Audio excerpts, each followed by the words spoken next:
Hey, good morning. Yes, it is. It is Saturday morning, September 21st. I think, Claude always says, no, you aren't. But I think I'm all done haying. We worked yesterday and got another 32 of 32 bales, round bales. And then another 3 of first cut, second cut. What are we going to talk about today? Well, today I'm going to be busy stacking all that hay now, right? And hauling it all the way up. But I thought today we'd kind of a continuation on the video I did yesterday of the auction.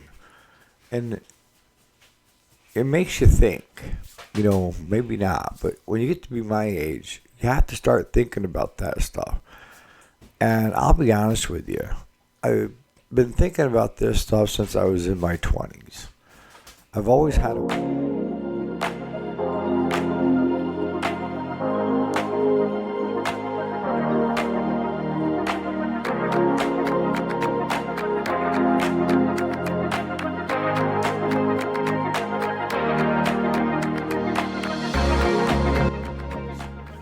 I've always had a will, okay?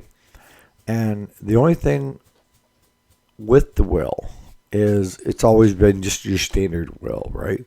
Something happens to you, it goes to your wife or your husband, and if they're not around, it goes equally to the remaining children that you have, right? Standard. But it spells out nothing, all right? And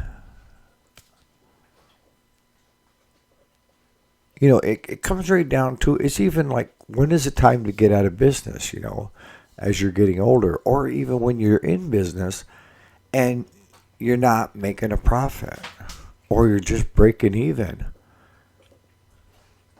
Is it worth the hours you're putting in as an owner? I mean, when it comes down to it, your employees are making more money than you are. There's an issue. You need to make money to pay bills. And if that business is just breaking even and you're not getting anything from it to put towards the household bills, because, that's your job. Because you can go out and work a 20-hour job per week and bring money home and make a hell of a profit to put towards the household compared to breaking even at your business. And that's part of today's video, is knowing when do you get out? When is it the right time to stop and smell the roses? Now, there's a lot to be said about, enjoyment of going to work. And if you're a business owner and you enjoy what you do, that's fine. But I'm still here to say you need to make money, right? You don't have to make a small fortune, but ballparking it, if you're not pulling 40, 50 grand a year off that business as an owner to put in your pocket to put towards the household,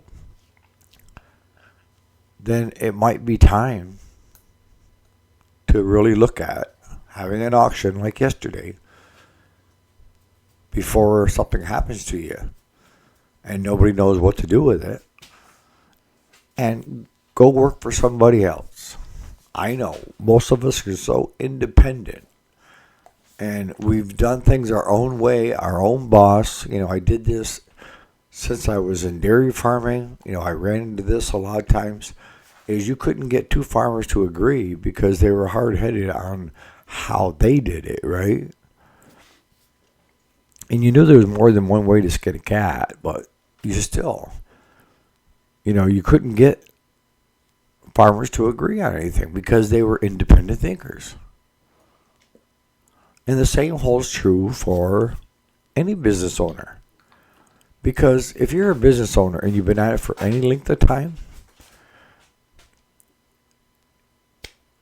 you've done it because of what you decided to do, right? And you like the idea that either you're going to make it or break it based on what decision you made. You're not afraid to make a decision.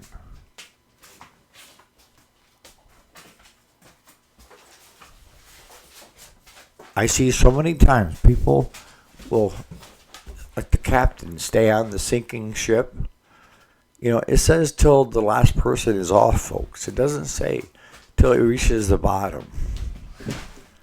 So if you're on a sinking ship that is costing money that you're drawing from your savings to keep going, this might be just the right time to say, you know what? It was a good run. The market's changed, and it's time to move on and find different ventures to do. And I'll be honest with you, that's exactly how I will do it. If it gets to that point, girls, of where it's not at least, bringing income in to the household.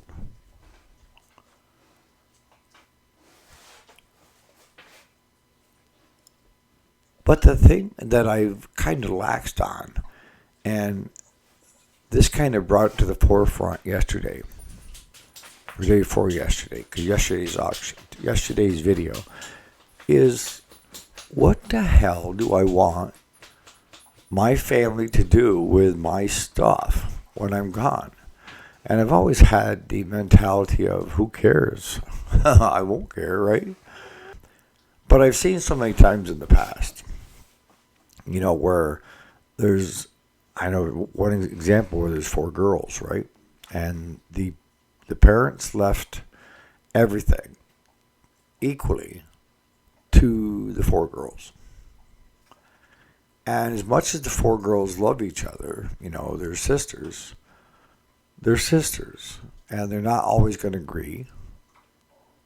To get 4 of them to agree to something at the same time is probably unheard of. You can get 3, but not the 4th. And you need all 4 to sign off to make any radical changes. Whether you sell a piece of property, whether you sell, whole goods, tractors, this and that. And then the other thing is the family not knowing what it's worth. Or they don't see a value in it financially.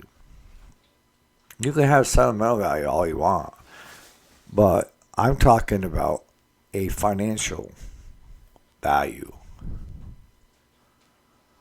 Because we can hold on to a dead horse if it has sentimental value, right?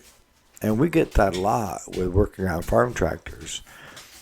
When people want their father's or their grandfather's tractor fixed, the old tractor, that is because it holds sentimental value. And those are the people that I look for, because I know that they're willing to spend the money to do it right. Okay? They're willing to spend the money to do it right. And that makes it easier for us, you're not trying to hopcop things together.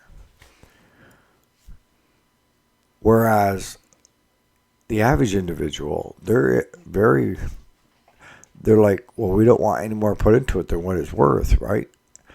And for some, just the cost to split a tractor, put in new clutch, new pressure plate, throw out bearing, pilot bearing, can get an upwards of $1,500.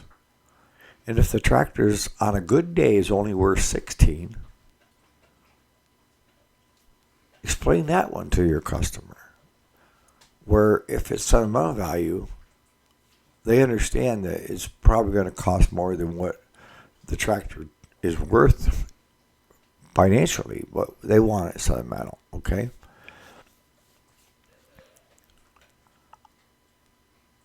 The good things that, because I've been giving it a lot of thought yesterday, is my son. He knows farm stuff. He knows what tractors are going for, equipment's going for. He knows what cattle are going for. He knows the price of land. He just bought a house in town, even though I offered to both my kids on the farm. If you want, I'll give you 5 acres. I'll have it surveyed out, and I will hand it over to you free of charge if you want to build on the farm. To put a new house in, a new double wide in, a new single, what have you. If you want to build and live on the farm, I will subdivide 5 acres for you, because most banks don't want over 5 acres, but I'll give them 5 acres. Now, the way my will reads is that, see, my 2 kids are from my first marriage. And the farm was between me and my first wife, the home farm. And the way my will is written up is if something happens to me, the home farm automatically goes to the 2 of them. No question. Even if I'm survived by my wife, it goes to the 2 of them, that property up there. But now you got to remember, I got 5 properties. So at least 4. The other 4 go to my current wife. And she has no clue what stuff is worth, right? I mean, when I tell her what I have to pay at the grocery store, sometimes it shocks her. You know, if you're not out and about and checking prices, you don't know what stuff is worth, right? And I've seen stuff in our industry that used to be really valuable become worthless because it's no longer used. It may become in another 20 years valuable again because it's an antique. You know, it's like stuff that you would use to rebuild a Vanguard twin, right? Or a Kohler twin. To do pistons, rings, and what have you.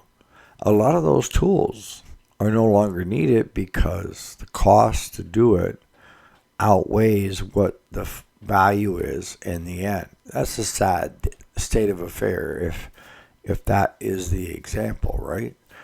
But a lot of tools specialty tools that we have had for years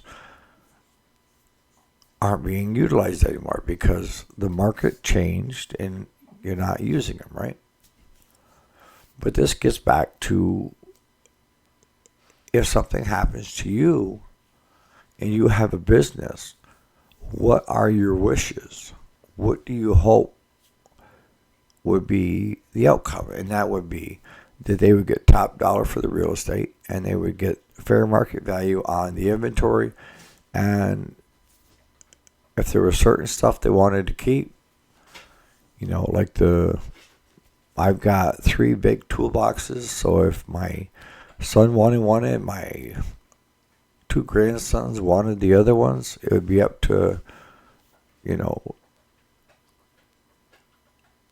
my wife and my kids on how that went down, right?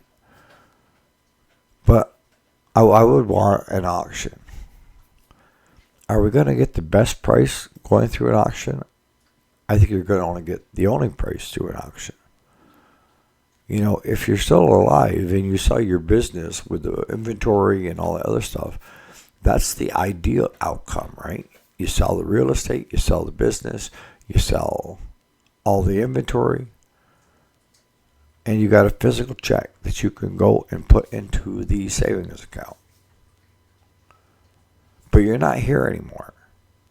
And they don't know what the stuff is worth. Something they think might be worth a lot of money is worthless.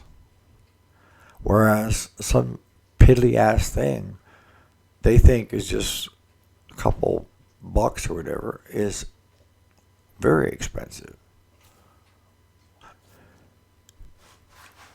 So one of the ways that you can do this as a individual is they have what they call the written will and the video will.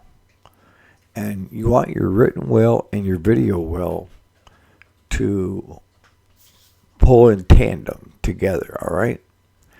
And instead of trying to be tedious and writing everything all out, You can simply do a video. And in your will, it says, these are my wishes. Watch the video that is in a safety deposit box, of what my wishes are. And if you want to give copies of that out to your kids and wife and that stuff so they have it as well. But the thing is that you want to keep that updated as things change in your life. If you sell the business, you don't need to worry about having auctions and this and that. You've already taken care of that. They don't have to deal with it. But I know that when it comes to the business side, my son has been down there quite a bit. My grandson comes down in the summer and works about a week for us. But they don't know the buying and selling part of it. My son is a salesman and a mechanic. So he knows how to do sales. But he doesn't know the market with a lawn and garden compared to the cars, right?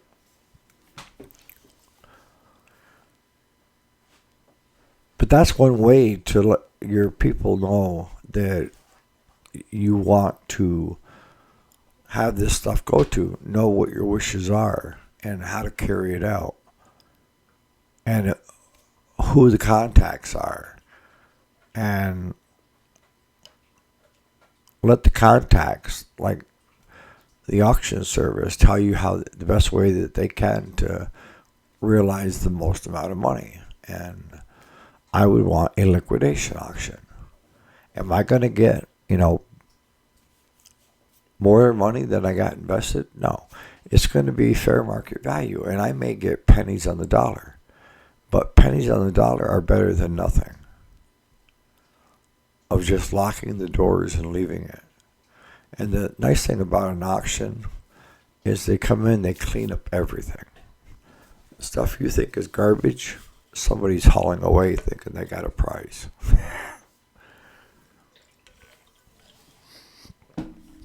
So I'm going to start wrapping it up. And it's not going to be a long video today, but it's just something to keep in mind, And I like to see in the comments, have you already done this? Of sitting down and doing a video on what your wishes are, or spelling it out in a will.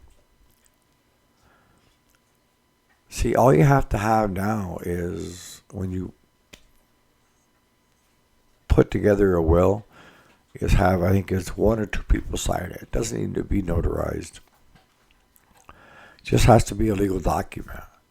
And a video, when you timestamp it, and that's one of the first things you want to do. Today is September 21st. This is my living will of how I want things. And this can contain your business. This can contain do not resuscitate. This can, all your stuff. Spell it out how you want it. So there is no questions or squabbles in the end. So on that note, you guys have a great Saturday, and let's see what I can come up with for tomorrow. I got to handle hay all day today, so I'll be exhausted. All right, thanks so much for watching, guys. Enjoy.